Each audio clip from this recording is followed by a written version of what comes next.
ನಮಸ್ಕಾರ ವೀಕ್ಷಕರು, V K Kannada ಚಾನಲ್ಗೆ ಸ್ವಾಗತ. ಇವತ್ತು ಒಂದು ಚಿಕ್ಕ ಕ್ಲಾರಿಫಿಕೇಷನ್ ಹೇಳ್ತಾ ಇದ್ದೀನಿ. ಕೆಲವೊಂದು ಪಕ್ಷಿಗಳು ಮನೆ ಒಳಗಡೆ ಬಂದರೆ ಕೆಲವರಿಗೆ ಅಶುಭ ಮತ್ತು ಒಳ್ಳೆಯದಾಗುತ್ತೆ ಅಂಥೇಳಿ ಒಬ್ಬರು ಅನುಮಾನ ಇರುತ್ತೆ. ಸೊ ಅದಕ್ಕೋಸ್ಕರ ಒಂದು ಕ್ಲಾರಿಫಿಕೇಷನ್ ನಾನು ಹೇಳ್ತಾ ಇದ್ದೀನಿ. ಮನೆಗೆ ಈ ರೀತಿಯಾದ ಪಶು ಪಕ್ಷಿ ಕೀಟಗಳಿಂದ ಬರುವುದು ಅತ್ಯಂತ ಶುಭದಾಯಕ. ಹಿಂದೂ ಪುರಾಣಗಳ ಪ್ರಕಾರ ಪಶು ಪಕ್ಷಿಗಳು ಪೂಜನೀಯ ಭಾವನೆಯಿಂದ ನೋಡುತ್ತಾರೆ. ಪಶು ಪಕ್ಷಿಗಳು ದೇವತೆಗಳು ವಾಹನಗಳ ರೂಪದಲ್ಲಿ ಶ್ರೇಷ್ಠವಾಗಿ ಇಂತಹ ಪಶು ಪಕ್ಷಿಗಳು ಕೀಟಗಳು ನಮ್ಮ ಮನೆಗೆ ಬರುವುದು ಶುಭದ ಸಂಕೇತ. ಇವುಗಳ ಹಿಂದೆ ವೈಜ್ಞಾನಿಕ ಮತ್ತು ಶಾಸ್ತ್ರೀಯ ಕಾರಣ ಕೂಡ ಇದೆ. ಕೆಲವೊಂದು ಪಶು ಪಕ್ಷಿಗಳು ವಾತಾವರಣದಲ್ಲಿರುವ ನಕಾರಾತ್ಮಕ ಅಂಶವನ್ನು ಪತ್ತೆ ಹಚ್ಚುತ್ತವೆ ಮತ್ತು ಆ ಶಕ್ತಿಯನ್ನು ಹಿಂಬಾಲಿಸುತ್ತಾ ಬೇರೆ ಬೇರೆ ಪ್ರದೇಶಗಳಿಂದ ಹೋಗುತ್ತವೆ. ನಾವು ಸುಖ, ಶಾಂತಿ, ನೆಮ್ಮದಿ ಹುಡುಕಿಕೊಂಡು ದೇವಸ್ಥಾನಗಳಿಗೆ ಹೋಗುತ್ತೇವೆ ಅಲ್ವೇ? ಅದೇ ರೀತಿ ಪಶು ಪಕ್ಷಿಗಳು ಕೂಡ ನಕಾರಾತ್ಮಕ ಇರುವ ಸ್ಥಳಕ್ಕೆ ಹೋದಾಗ ಅಲ್ಲಿ ನೆಮ್ಮದಿಯ ಅನುಭವವಾಗುತ್ತದೆ. ಆದ ಕಾರಣ ಯಾವ ರೀತಿ ಮನೆಗಳಿಗೆ ಪ್ರವೇಶ ಮಾಡುತ್ತವೆ ಎಂದು ತಿಳಿಯೋಣ. ವಾಸ್ತುಶಾಸ್ತ್ರದ ಪ್ರಕಾರ ಮನೆಯನ್ನು ಯಾವಾಗಲೂ ಶುದ್ಧವಾಗಿ ಪವಿತ್ರವಾಗಿ ಇಟ್ಟುಕೊಳ್ಳಬೇಕು.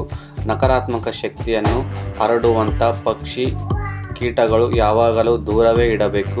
ಇಲ್ಲವಾದರೆ ಮನೆಯ ವಾತಾವರಣವನ್ನು ಶುಭವಾಗುತ್ತದೆ ಮತ್ತು ಮನೆಯ ಆರ್ಥಿಕ ಸ್ಥಿತಿಯ ಮೇಲೆ ತುಂಬ ಪರಿಣಾಮ ಬೀರುವುದು, ಉನ್ನತಿ ಕುಂಠಿತವಾಗುವುದು.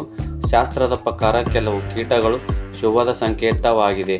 ಶಂಖದ ಹುಳು, ಈ ಹುಳು ಬರುವುದು ಮತ್ತು ಗೋಡೆಯ ಮೇಲೆ ಇರುವುದು ಶುಭದ ಸಂಕೇತವಾಗಿದೆ. ದೊಡ್ಡ ದೊಡ್ಡ ಕೆಲಸ ಕಾರ್ಯಗಳಲ್ಲಿ ಯಶಸ್ಸು ಕೂಡ ಕಾಣಬಹುದು. ಕಪ್ಪು ಇರುವೆ ತಮ್ಮ ಮನೆಯಲ್ಲಿದ್ದರೆ ಸುಖ, ಸಮೃದ್ಧಿ, ಉನ್ನತಿ ಸಂಕೇತ. ಅದರಲ್ಲೂ ಕಪ್ಪು ಇರುವೆಗಳು ಬಿಳಿ ತಟ್ಟಿ ಹೊತ್ತುಕೊಂಡು ಇದ್ದರೆ ಸಿರಿ ಸಂಪತ್ತು ಬರುವ ಸೂಚನೆ ಇರುವುದು. ಸಕ್ಕರೆ ಹಾಕಿದರೆ ಶುಭ. ಇರುವೆಗಳಿಗೆ ಆಚೆ ಬರುವುದು ಕಂಡರೆ ಮುಂದಿನ ದಿನಮಾನಗಳಲ್ಲಿ ಹಣದ ಹರಿವು ಬರುತ್ತದೆ ಮತ್ತು ಆರ್ಥಿಕ ಸ್ಥಿತಿ ಚೆನ್ನಾಗಿರುತ್ತದೆ. ಇರುವೆಗಳು ಉತ್ತರವಾಗಿ ತಿರುಗಿದರೆ ಲಕ್ಷ್ಮಿ ಆಗಮನವಾಗಿ ಎಂದರ್ಥ. ಇರುವೆಗಳು ಉತ್ತರ ದಿಕ್ಕಿನಿಂದ ಬರುವುದು ಶುಭ. ದಕ್ಷಿಣಕ್ಕೆ ಹೋಗುವುದು ಕಂಡರೆ ಅಶುಭ. ಪೂರ್ವದಿಂದ ಬರುವುದು ನಕಾರಾತ್ಮಕತೆ ಹೆಚ್ಚುವುದು ಮತ್ತು ಪಶ್ಚಿಮದಿಂದ ಬರುವುದು ಪ್ರಯಾಣದ ಯೋಗ, ಶುಭದ ಸಂಕೇತ. ದೇವರ ಮನೆಯಲ್ಲಿ ಅಲ್ಲಿ ಬಿದ್ದರೆ ಸೌಭಾಗ್ಯದ ಪ್ರತೀಕ, ಧನ ಸಂಪತ್ತು ವೃದ್ಧಿಯಾಗುತ್ತದೆ. ಕಪ್ಪು ಬಣ್ಣದಲ್ಲಿ ಬರುವುದು ಅಶುಭ. ಚೇಳು, ಯಾರ ಮನೆಯಲ್ಲಿ ಚೇಳು ಹೊರಗೆ ಹೋದರೆ ಅದು ಲಕ್ಷ್ಮಿ ಆಚೆ ಹೋಗದಂತೆ.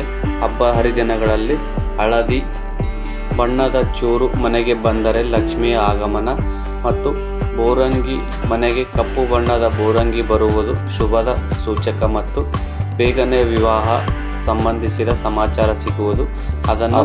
ಅದನ್ನು ಒಡೆಯಬಾರದು, ಏಕೆಂದರೆ ಇದು ಕೆಟ್ಟ ಸಮಯ, ದೂರವಾಗಿರುವ ಸಂದೇಶವನ್ನು ತಂದಿರುವುದು. ಅದು ಮನೆಗೆ ಬಂದು ಹೋದರೆ ಒಳ್ಳೆಯ ಜೀವನ ಪ್ರಾರಂಭವಾಗುವ ಸೂಚಕ. ಚಿಟ್ಟೆಗಳು, ಇವುಗಳು ಮನೆಗೆ ಬರುವುದು ಶುಭ ಮತ್ತು ಸೌಭಾಗ್ಯದಾಯಕ, ಒಳ್ಳೆಯ ಶುಭ ಸಮಾಚಾರವನ್ನು ತರುವುದು. ಪದೇ ಪದೇ ಕಾಣಿಸಿದರೆ ಜೀವನದಲ್ಲಿ ಬೇಗನೆ ಶುಭ ಸುದ್ದಿಯನ್ನು ಕೇಳುವುದು ಮತ್ತು ಜೀವನದಲ್ಲಿ ಸುಖ ಮತ್ತು ಸಂತೋಷವನ್ನು ತರುತ್ತದೆ. ಜೇಡರ ಬಲೆ, ವಾಸ್ತುಶಾಸ್ತ್ರದ ಪ್ರಕಾರ ಮನೆಯಲ್ಲಿ ಜೇಡ ಬಲೆ ಕಟ್ಟುವುದು ಶುಭವಲ್ಲ. ಇದು ದರಿದ್ರತೆಯ ಮತ್ತು ಸೋಮಾರಿತನ ಸಂಕೇತ. ಇವು ಜೀವನದ ಸಂಕಟ ಮತ್ತು ದರಿದ್ರತೆ ತರುತ್ತವೆ. ಇದರಿಂದಾಗಿ ಲಕ್ಷ್ಮೀ ದೇವಿಯ ಕೋಪಕ್ಕೆ ಗುರಿಯಾಗುತ್ತೇವೆ. ಆದ ಕಾರಣ ಜೇಡರ ಬಲೆ ಮನೆ ಕಟ್ಟದಂತೆ ಎಚ್ಚರ ವಹಿಸಬೇಕು. ಸ್ವಚ್ಛವಾಗಿ ಇಟ್ಟುಕೊಳ್ಳಬೇಕು. ಜೇನು ದುರದೃಷ್ಟಕ್ಕೆ ಸೂಚಕ. ಇದು ಮನೆಯಲ್ಲಿ ಕಟ್ಟಿದರೆ ಅಶುಭ. ಜೀವನದಲ್ಲಿ ಬಹಳ ಕಷ್ಟಗಳನ್ನು ಅನುಭವಿಸಬೇಕಾಗುತ್ತದೆ. ಇದು ಅಪಾಯಕಾರಿಯೂ ಹೌದು. ಗೂಡು ಕಟ್ಟಲು ಪ್ರಾರಂಭಿಸಿದರೆ ತಕ್ಷಣವೇ ತೆಗೆಯುವುದು ತುಂಬ ಒಳ್ಳೆಯದು. ಇಲಿಗಳು, ಇವುಗಳು ಮನೆಯಲ್ಲಿದ್ದರೆ ಜನರು ಬುದ್ಧಿಯ ವಿನಾಶವನ್ನು ಮಾಡುವನು ಗಣೇಶ. ವಾಹನವಾದುದರಿಂದ ಇವು ಅಶುಭಕರವಾಗಿದೆ. ರೋಗವನ್ನು ಹರಡುವ ಕೆಲಸವನ್ನು ಕೂಡ ಮಾಡುತ್ತದೆ.